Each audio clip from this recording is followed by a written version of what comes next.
Bonjour, bonjour collectif. Bonjour, professeur Norman Parker, merci beaucoup de vous connecter.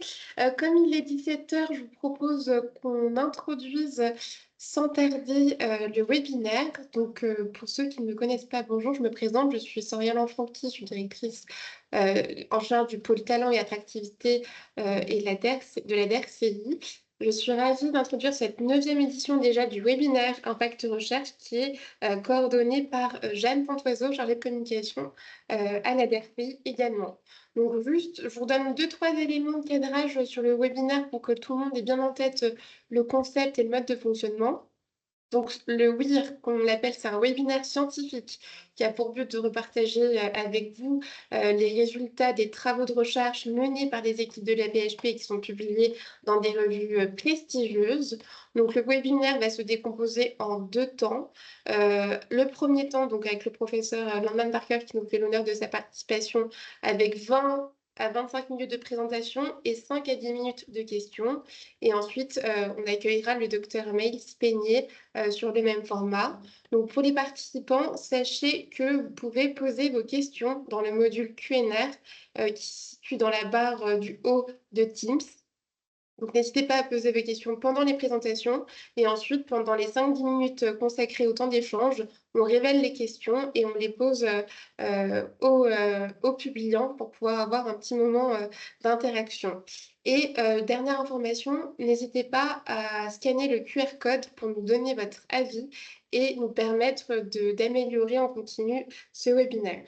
Donc, peut-être mentionner aussi que donc, en première partie, nous accueillerons le professeur Norman Parker du service d'hémato-immuno-oncologie pédiatrique de l'hôpital Armand Trousseau, qui nous aidera à mieux comprendre ce que représente la désescalade thérapeutique dans le lymphome de Hodgkin de l'enfant et de l'adolescent. Et en deuxième partie de webinaire, donc, on a l'intervention du docteur Maëlys Peigné, qui nous parlera des résultats d'une étude sur le devenir des femmes après préservation de la fertilité pour cancer du sein et qui nous permet donc de rejoindre la thématique d'Octobre Rose. Je ne suis pas plus longue et je vous laisse la parole, professeur. Très bien, merci beaucoup. Alors en fait, la raison pour laquelle aussi je participe à ce webinaire de la PHP, c'est que nous avons obtenu en 2007 et en 2015 le soutien du PHRC Cancer pour deux études successives dont je vais vous parler. Et ce soutien et ces études ont été en France coordonnées par l'assistance publique. Alors, pour vous resituer un tout petit peu le problème, 15% des, des, des lymphomes de Hodgkin sont, je sais pas pourquoi, qu'est-ce que c'est que ce chiffre? Bon, bref, ce qu'il faut retenir, c'est que les lymphomes de Hodgkin, c'est typiquement une pathologie de l'adolescent. Et que, en gros, en France, il y a, si on s'intéresse aux individus de moins de 18 ans, il y a environ 100 à 120 nouveaux cas de lymphome de Hodgkin par an. Ce sont des lymphomes particuliers, avant on disait d'ailleurs maladie de Hodgkin, qu'on retrouve également chez l'adulte jeune et avec un deuxième pic d'incidence après 50 ans. Et c'est typiquement donc une maladie de l'adolescent et 50% des cas surviennent après 15 ans lorsqu'on s'intéresse au cas pédiatrique.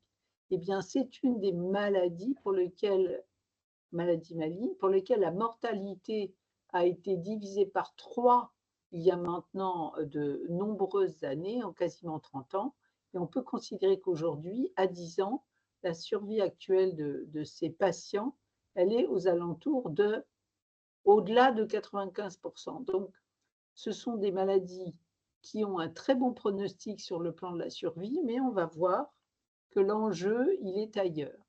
Donc ça, c'est une répartition. Et je ne sais pas si j'ai une flèche. Vous voyez une flèche là? Et donc, vous voyez, vous avez deux courbes ici.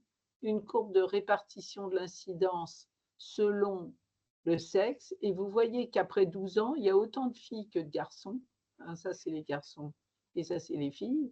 Et vous voyez qu'en dessous de 12 ans, eh bien, il y a beaucoup plus de garçons que de filles. Ça invite à se dire que le lymphome de Hodgkin, chez les sujets jeunes, de moins de 12 ans, ben, il y a probablement un contexte étiologique un tout petit peu différent.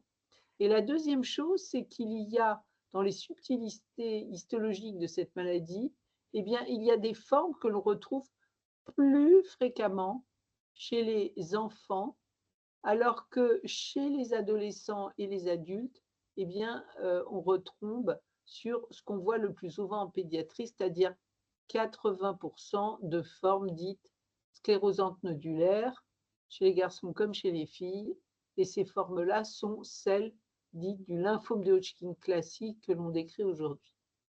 Donc, est-ce qu'il y a une présentation particulière de cette maladie en pédiatrie? Eh bien, la réponse est pas tellement. La plupart du temps, on tombe sur des ganglions cervicaux, presque toujours et beaucoup plus rarement inguinaux ou sous-diaphragmatiques, ou bien des formes plus compliquées en termes de diagnostic, c'est-à-dire un prurite isolé, des ganglions dans le médiastin qui parlent peu avant d'être très gros, des atteintes du cavum qui sont rares, une fièvre inexpliquée. Bref, il peut y avoir un peu d'errance diagnostique. Pourquoi? Parce que tout simplement, ce sont des maladies d'évolution relativement indolente et du coup, le délai diagnostique peut être plus prolongé. Si on s'intéresse au stade, on va y revenir, c'est important pour comprendre les résultats des études, eh bien, lorsqu'on s'intéresse au stade, on voit que lorsqu'on a affaire à un stade 2, c'est-à-dire des atteintes ganglionnaires seulement d'un côté du diaphragme, plus d'une fois sur deux, il y a une atteinte du médiastin. Et quand on s'intéresse aux atteintes plus disséminées, qu'on appelle les stades 4, eh bien, lorsqu'il y a une atteinte extra-ganglionnaire, c'est plus souvent l'os ou la moelle osseuse, les poumons, les atteintes de contiguïté en rapport avec une atteinte d'un ganglion. Par exemple, quand vous avez un gros ganglion médiastinal, il peut y avoir une atteinte de contiguïté dans le poumon ou dans la plèvre ou dans le sternum. Donc la définition de ces stades est très ancienne, c'est la classification d'Ann Arbor. Et lorsqu'on voit arriver un enfant, qu'il soit inclus dans un essai ou pris en charge dans le cadre du soin courant, on va refaire toujours un peu les mêmes examens, dont des examens cliniques bien sûr, mais également biologiques avec l'AVS et la recherche de signes inflammatoires cliniques ou biologiques. Et puis on va faire des examens radiologiques qui reposent aujourd'hui soit sur le scanner associé à une échographie pour l'abdomen, soit sur une IRM cervicale et pelvienne, voire une IRM corps entier, mais qui est un examen qui est un peu plus compliqué à faire dans le contexte de la pédiatrie. Mais en gros, l'évaluation, c'est d'une imagerie conventionnelle avec du scanner, de l'IRM et de l'échographie.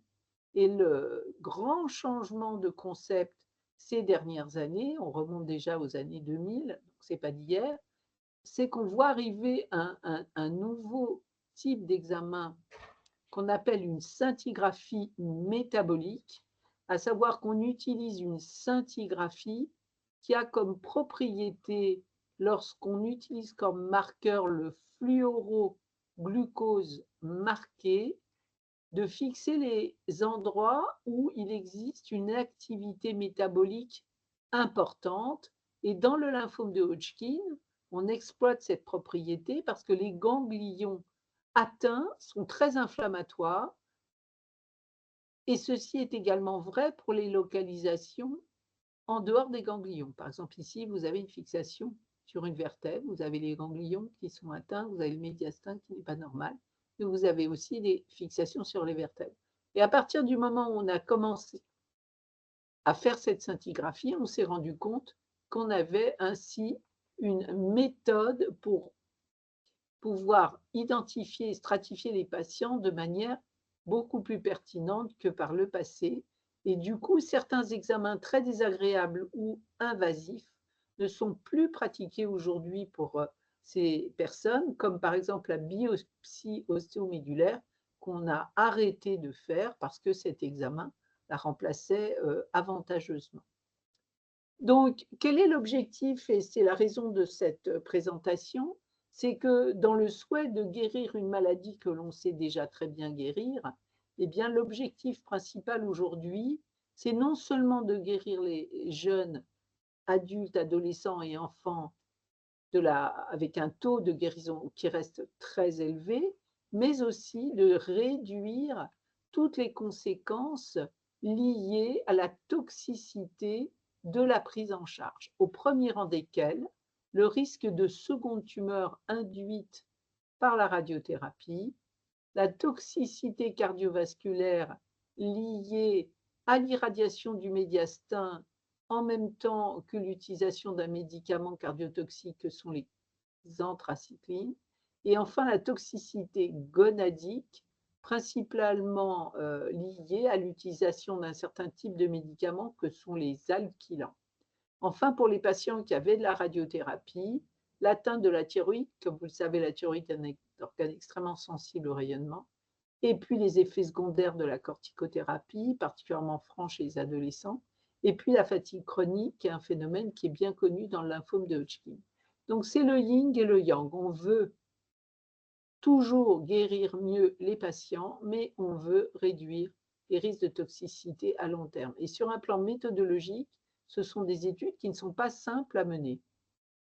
Ça, c'est la même chose que ce que je viens de vous dire avec une courbe qui était issue du New England qui montrait très bien que quand vous prenez les années qui suivent un lymphome de Hodgkin, vous regardez le risque de récurrence, vous voyez qu'il est principalement présent dans les premières années qui suivent le diagnostic et ensuite il n'y a pas de récurrence. Et par contre, on voit arriver les événements cardiovasculaires secondaires, c'est-à-dire des infarctus précoces, des sténoses vasculaires au niveau du cou, au niveau de l'abdomen, et puis les deuxièmes tumeurs, principalement, quasiment, vraiment très majoritairement, en rapport avec l'utilisation de la radiothérapie. Et ce qui est préoccupant, c'est que ce risque de deuxième tumeur, il continue à s'élever au fur et à mesure que vous vous éloignez du lymphome de Hodgkin. Donc voilà, la question était, adaptons les doses et les traitements selon les groupes de risque, adaptons le traitement en fonction de la réponse à la chimiothérapie initiale. On conçoit intuitivement qu'un patient qui répond très bien aux premières cures de chimiothérapie, il a peut-être droit à un traitement un peu différent qu'un patient qui répond moyennement bien. Est-ce qu'on a des indicateurs fiables pour ça? Troisièmement, utilisons la radiothérapie de façon parcimonieuse en réduisant aussi bien les champs, les doses et surtout les indications de la radiothérapie. Donc vous voyez que c'est beaucoup d'objectifs à mener. Et pour pouvoir mener ça, on a fait une étude européenne qui a réuni quasiment 11 pays européens. Et cette étude européenne, elle a été menée entre 2003 et 2007. En France, elle a été soutenue par le PHRC Cancer à l'époque. Et d'autre part, c'était ce qu'on appelle un modèle de délégation de sponsoring, avec un sponsor qui était en Allemagne, qui étaient les coordonnateurs principaux de l'étude en termes épidémiologiques et d'enregistrement, mais une délégation de sponsors à la PHP. Donc, on repart de notre classification en stades et on regroupe les patients en fonction de scores qui ont été définis, j'allais dire quasiment historiquement, et la proportion de patients qui étaient dits de stade avancé ou de groupe avancé, vous voyez qu'elle était quasiment presque la moitié, enfin 40%, c'est beaucoup. Comment les patients sont soignés? Ils sont soignés tous par les 2 premières cures de chimiothérapie qui sont assez intensives, mais qui se font toutes par le biais d'un traitement qui est quasiment toujours ambulatoire en hôpital de jour. Et puis d'autre part, il y avait une randomisation qui posait la question de peut-on supprimer un des alkylants, qui s'appelle la procarbazine, en le remplaçant par la dacarbazine, qui est son cousin germain. Et ce cousin germain, il est beaucoup moins gonadotoxique. Donc l'étude était menée comme ça. Vous aviez les groupes dits de bas risque et de cure. Et puis on faisait initialement un premier TEP au départ et un deuxième TEP après les 2 premiers cycles. Et les patients dont le deuxième TEP montrait une très bonne réponse à la chimiothérapie, eh bien ces patients-là, à la fin de la chimiothérapie, n'avaient pas de radiothérapie, alors que le traitement combiné reste la règle pour les patients qui avaient une réponse qu'on pourrait qualifier d'intermédiaire. Pour les stades intermédiaires et les stades avancés, le principe était le même, sauf que les cures qui suivaient étaient des cures qui étaient randomisées, c'est ce que je viens de vous dire tout à l'heure, 2 cures de COP versus 2 cures de COP-DAC. Et là encore, les bons répondeurs n'avaient pas de radiothérapie et les mauvais répondeurs, que ce soit TG2 ou TG3, avaient de la radiothérapie. Alors, tout tourne autour de l'interprétation de la TEP-FDG après les 2 cures initiales. Ce score d'interprétation de la TEP-FDG, c'est un score qui a été décrit comme étant semi-quantitatif. Il est soumis à une part d'interprétation, donc il y avait une double lecture. Et en gros, si vous aviez un ganglion qui fixait moins que le médiastin, vous étiez considéré 1 ou 2 en rémission complète. Une fixation inférieure au foie, mais un petit peu au-dessus de la fixation physiologique du médiastin, c'était une réponse dite douteuse. Et lorsque c'était franchement encore positif, eh ben, on considérait que c'était des patients qui étaient, entre guillemets, inadequate responders. Et on voit bien qu'avec cette part, j'allais dire, d'interprétation de la TEP, on est quand même au début de son utilisation dans le cadre d'un essai thérapeutique. On voit bien que ce 3 là, c'est un peu une zone grise. Que s'est-il passé? Les publications de cette étude, que ce soit les stades localisés ou les stades avancés, ont eu lieu dans Lancet Oncologie. Vous voyez bien tardivement, hein, après la clôture de l'étude, quasiment presque 10 ans après. Pourquoi si tardivement? Bien, tout simplement parce que, premièrement, sur une étude aussi large en Europe, il fallait s'assurer que toutes les données, quasiment pour 80 à 90% des patients avec un recul de plus de 6 ans, avaient été collectées. Et ça n'a pas été une mince affaire parce que ça fait un nombre de centres absolument colossal. 2000 patients ont été inclus. Et vous voyez que le résultat, il est quand même formidable puisque seule la moitié de ces enfants auront eu de la radiothérapie. D'accord? La survie est excellente et la survie sans rechute est tout à fait comparable entre ceux qui auront eu de la radiothérapie et ceux qui n'en auront pas eu. D'accord? Et deuxièmement, on a montré qu'il n'y avait pas de différence significative entre le COP, c'est-à-dire avec la procarbazine, et le COP-DAC, c'est-à-dire avec la dacarbazine. Et donc, la chimiothérapie de consolidation de référence retenue au décours de cette étude européenne, donc ça concerne quand même énormément d'enfants, eh bien cette étude, elle a permis de dire on peut se permettre de supprimer le Natilan, qui était un médicament historique très utilisé dans cette maladie, complètement en essayant de gagner ainsi sur la gonadotoxicité de ces traitements. Est-ce qu'on a dégagé des éléments pronostiques de cette étude? La réponse est oui. Lorsque vous avez un groupe, vous appartenez à un groupe de patients ayant une maladie relativement localisée, mais qu'en même temps, vous avez une VS élevée ou une maladie avec un volume tumoral significatif, c'est-à-dire 200 millilitres, eh bien, ces patients-là avaient un pronostic inférieur. Cette réflexion, cette constatation a conduit à modifier notre stratégie de stratification des patients en 3 groupes, avec une modification de la répartition entre ces différents groupes.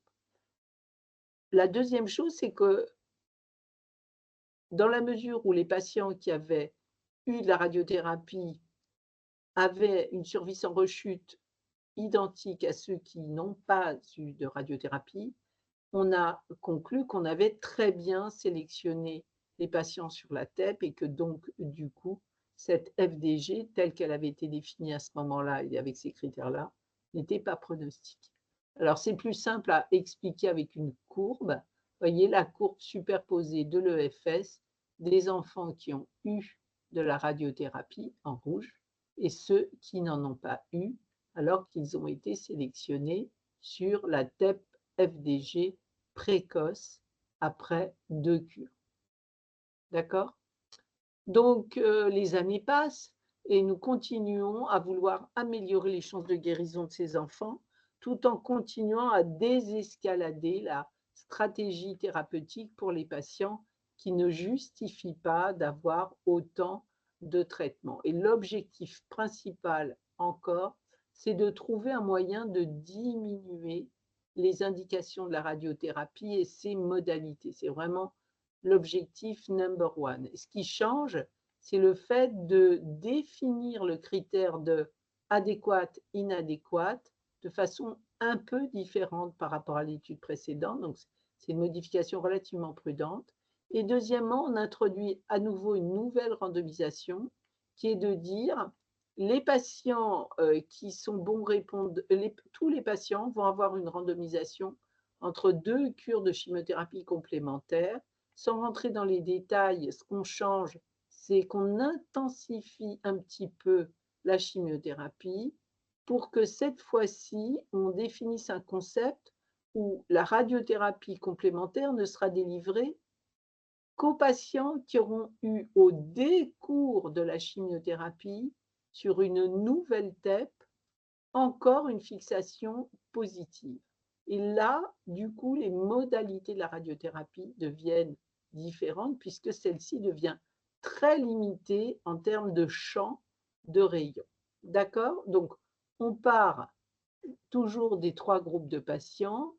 On fait toujours la même chimiothérapie d'induction parce qu'on a des résultats historiquement comparables et c'est intéressant en termes de données. Et puis, deuxièmement, on introduit une nouvelle TEP. À nouveau, on dit vous êtes adéquat respondeur, pas de radiothérapie.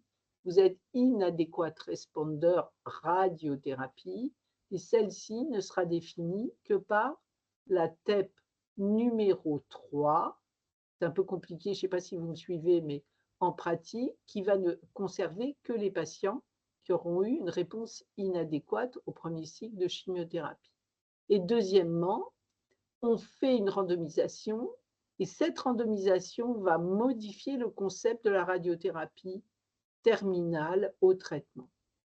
Voilà la répartition des différents groupes de patients. Vous voyez que les patients qui ont une maladie localisée favorable sont peu fréquents.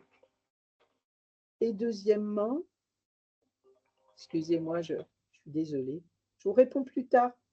Et deuxièmement, vous avez un score intermédiaire ici, qui est largement prédominant. Et enfin, les stades dits avancés, voilà, qui sont là et qui sont là aussi soigneusement sélectionnés. C'est une stratification qui est légèrement différente de ce qui est fait dans les lymphomes de Hodgkin de l'adulte. Et en pratique, cette étude qui s'appelait Euronet PHLC2, qui est maintenant fermée au recrutement, eh bien, cette étude, elle a également été soutenue par le PHRC Cancer. Elle a également eu comme promoteur en France l'assistance publique et elle a recruté encore plus de patients parce que le nombre de pays en Europe qui ont participé a été encore plus élevé et qu'on a eu également la participation d'une partie de nos collègues en Australie. Enfin bref, ça a beaucoup diffusé. Donc, ce qu'on retient de ça, c'est que la définition de la radiothérapie est un peu différente. Je répondrai à vos questions. Et deuxièmement, que les patients répondeurs, bons répondeurs, on s'attend à ce qu'ils soient plus nombreux puisqu'on a varié le seuil de la réponse métabolique au fluoroglucose marqué. Donc, vous voyez que dans l'étude C1, on avait 61% de bons répondeurs dans les scores localisés. Là, on passe à 87%. Le score intermédiaire, 49%, on passe à 113%. Et le score avancé, de 34%, tiens, c'est un peu bizarre, oui, à 55%. Donc, vous voyez qu'au total, 2/3 des enfants n'en vont plus avoir de radiothérapie, ce qui est là encore un gain en termes de toxicité à long terme qui est extrêmement important. Et donc, les résultats, ils sont présentés au Congrès international de Cologne cette année. C'est des résultats, j'allais dire, presque terminaux, hein, puisqu'on a un recul moyen de 36 mois. Ça concerne 2881 patients. Les résultats sont excellents en termes de survie. Ce n'est pas l'objectif, la survie dans le Hodgkin, ce n'est pas la question. La question, c'est la survie sans rechute.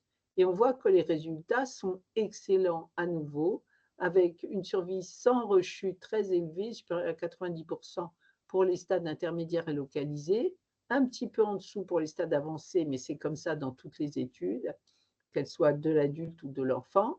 Et la deuxième chose, c'est que en utilisant cette stratégie, on a bien clairement mis en évidence que les patients qui avaient une réponse adéquate, telle qu'elle était nouvellement définie, avaient une excellente chance de guérison sans rechute, hein, 93%, c'est très élevé, et que, comme on s'y attend un petit peu, les patients qui sont au départ un peu chigno-réfractaires, en partie en tout cas, eh bien, ils ont une chance de guérison sans rechute qui est un petit peu moins bonne. Et là, il y a une marge de progression indiscutable. Voilà. Et que globalement, on peut dire que la stratégie de Euronet C2 a été extrêmement payante et tout à fait favorable aux patients, puisqu'encore une fois, comme je vous l'ai dit, plus de 2 tiers d'entre eux n'auront pas été irradiés. Et parmi ceux qui auront de la radiothérapie, les modalités de celle-ci auront évolué. Donc, pour conclure, je sais, je n'ai pas regardé ma montre, mais pour conclure, les lymphomes de Hodgkin, c'est une pathologie très intéressante parce qu'il y a plein de raisons. C'est une pathologie un peu modèle, il y a une partie viro-induite, il y a une susceptibilité familiale connue de façon très ancienne, avec un contexte parfois immunitaire connu, que les taux de survie sont très élevés et que du coup, il y a un certain nombre d'études de suivi à long terme de nos anciens patients qui permettent de réfléchir encore une fois à ce sur quoi doivent porter nos efforts, puisqu'on a affaire à des enfants et des jeunes adultes et qu'on veut qu'ils aient ultérieurement une vie la meilleure possible et peu différente de personnes qui n'auraient pas été malades. La deuxième chose, c'est qu'il est maintenant archi démontré, il se trouve que dans le New England Journal of Medicine de hier est parue une étude utilisant l'immunothérapie en première ligne chez l'adulte donc de sujets atteints de lymphome de Hodgkin. Les résultats sont tout à fait extraordinaires et il est très clair que nous allons changer d'époque dans les prochaines stratégies thérapeutiques dans cette maladie, hein. Et donc ça, c'est formidable. Et enfin, troisièmement, on n'a pas beaucoup parlé de biologie dans ce topo, alors qu'il y a de nombreuses études biologiques très intéressantes qui, là encore, nous permettent de raffiner la stratégie thérapeutique, notamment celles qui portent sur l'ADN circulant tumoral, hein, qui sont des techniques qui sont maintenant utilisées dans de nombreuses pathologies tumorales, et puis le raffinement potentiel ultérieur de la scintigraphie FDG avec des techniques moins semi-quantitatives, mais plus quantitatives. Voilà. Donc, quels sont les enjeux? Ben, comme je l'ai dit 3 fois, minimiser les effets secondaires à long terme avec des essais bien menés, augmenter le recrutement des adolescents et jeunes adultes dans les essais thérapeutiques. Comme vous le savez, c'est souvent un enjeu de pouvoir avoir ces populations incluses dans des essais cliniques. Et puis, troisièmement, bien sûr, s'attacher à la prise en charge spécifique de ces jeunes gens, au plan scolaire, universitaire, psychologique et émotionnel, puisqu'on sait que parfois, ces questions-là restent extrêmement prégnantes, même très, très, très longtemps après la fin du traitement. Voilà. Je Merci vous beaucoup, remercie. professeur, pour cette présentation et surtout ces résultats qui sont assez impressionnants. Nous avons 2 questions que je vous propose de poser. Donc, merci beaucoup, Julien, pour votre question. Donc, 2 sous-questions en réalité. La première, quels étaient les critères de choix de la modalité de radiothérapie? Par exemple, la protonthérapie est mentionnée, a-t-elle été utilisée? Alors, c'est une excellente question. Alors, au départ, je parle de l'étude C1, on est au début des années 2000. On reste sur des techniques de radiothérapie qui utilisent ce qu'on appelle les faisceaux externes un peu traditionnels de la radiothérapie. Mais ce qui change au cours de ces années, c'est les techniques de définition de champ de la zone ganglionnaire qui va être irradiée. Donc là, on cède les radiothérapeutes, je ne suis pas radiothérapeute, hein, mais nos collègues radiothérapeutes vont céder de nouvelles techniques d'imagerie qui permettent de contourer au mieux les régions ganglionnaires. La deuxième chose qui va changer, effectivement, vous avez raison, c'est à partir, là pour le coup, de l'étude C2, il est laissé la possibilité d'utiliser une autre technique de radiothérapie qui est ce qu'on appelle la protonthérapie. on n'utilise pas le même type de radiation ionisante entre la radiothérapie, on va dire, standard ou conventionnelle par faisceau à haut débit et la protonthérapie. Et la protonthérapie, elle a un intérêt très important qui est que les zones, on va dire, potentiellement concernées par le champ de radiothérapie, eh bien ces zones sont plus limitées et donc on peut imaginer que les organes autour de la zone à irradier reçoivent moins de rayons qu'avec des autres techniques de radiothérapie. Et on va vers une espèce de choix qui va dépendre de beaucoup, beaucoup de choses, de contraintes anatomiques, de disponibilité de protonthérapie, de logique de choix de radiothérapie. Mais il ne faut pas perdre de vue que la radiothérapie, le lymphome de Hodgkin est une maladie quasiment radiocurable. C'est-à-dire que lorsqu'on s'intéresse à l'histoire de cette maladie et de ses victoires, on est impressionné de voir que ça fait partie des maladies pour lesquelles la radiothérapie a amené des guérisons, alors qu'il n'y a pas d'autres alternatives à l'époque en dehors des rayonnements ionisants.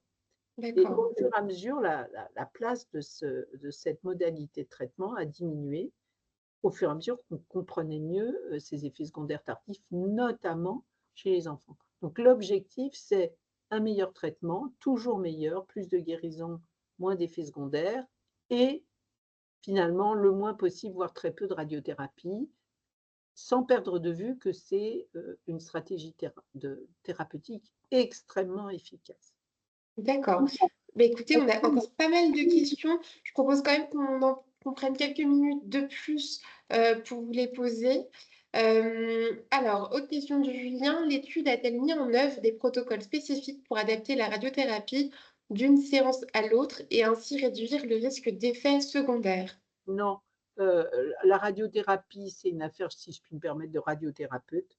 Ce qu'on définit, c'est le champ et la dose. Et ensuite, le radiothérapeute, il doit appliquer des protocoles de traitement qui dépendent du champ et de la dose. Hein. Il n'y a pas eu de modalités autres que celles que je viens de vous donner, donc qui sont des modalités extrêmement classiques. Ok, c'est très clair. Une troisième question, les recommandations sur l'évolution de la prise en charge ont-elles été repartagées à l'échelle européenne à la suite des résultats de cette étude? Absolument, non seulement européenne, mais mondiale. Parce qu'il y a eu d'ailleurs un édito qui accompagnait la publication du C1 pour dire que tout le monde attendait la suite pour le C2. Hein. Donc la stratégie de OEPA plus chimiothérapie complémentaire désescalade, c'est quasiment, j'allais dire, les États-Unis pratiquent les mêmes choix sauf que la chimiothérapie d'induction est un petit peu différente, mais en gros, si vous voulez, c'est un peu plus de sel, un peu moins de poids, un peu plus de poids. Vous voyez, c'est pas des différences majeures. Et pareil pour le traitement de consolidation, tout le monde a baissé la fréquence d'indication de la radiothérapie. Et l'étude européenne, elle a été très, très, très largement partagée, suivie, y compris dans des pays qui ont des moyens thérapeutiques qui sont moindres, mais néanmoins faisables. Je pense notamment au Maghreb, je pense à un certain nombre d'endroits dans le monde. Donc oui, ce sont des études qui ont été très, très, très, très, très relayées, vraiment. D'accord, très bien. Une question de Lise. Pour évaluer l'impact sur la fonction gonadique, Oui, l'analyse a-t-elle tenu compte de l'âge, notamment patient non pubère versus patient pubère? très bonne question. Donc en fait, si vous voulez, la gonadotoxicité mesurée chez un patient non pubère, elle est finalement relativement grossière. On mesure mieux la gonadotoxicité une fois que vous avez atteint votre puberté parce qu'on peut faire effectivement des mesures. Là où il faut être un tout petit peu au clair avec l'auditoire, hein, lorsqu'on parle de gonadotoxicité, on parle d'une part de fertilité, d'accord, et d'autre part, on peut être amené à discuter de l'atteinte de la fonction endocrinienne, notamment par exemple des ovaires, d'accord. C'est deux sujets parallèles mais différents.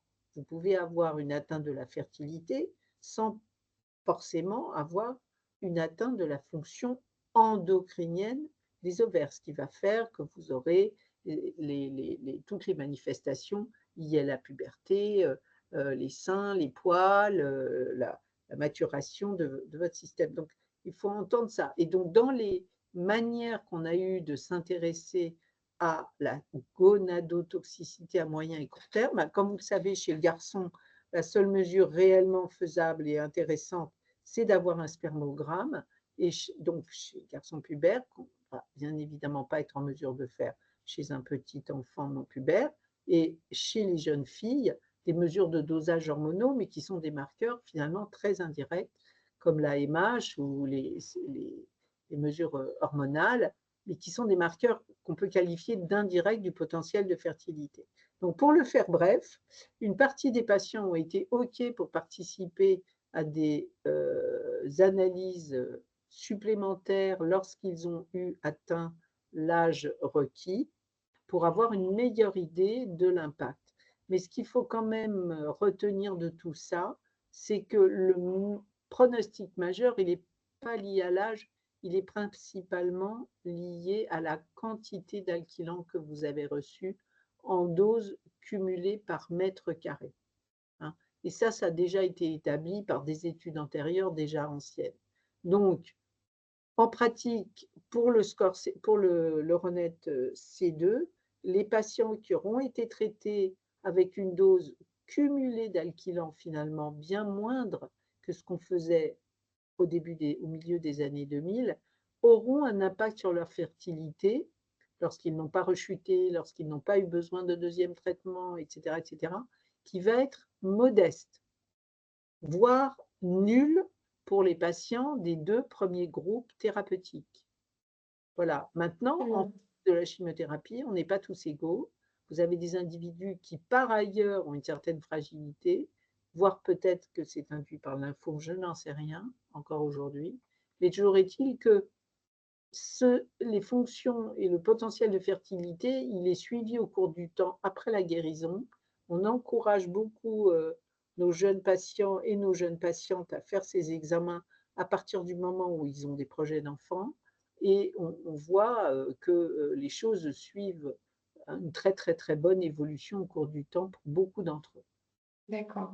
Bah, merci infiniment. Je suis désolée, je dois être maître du temps. Du coup, nous n'avons pas de temps pour la dernière question, mais je vous remercie infiniment pour votre participation et pour cette présentation claire et assez impressionnante sur les résultats.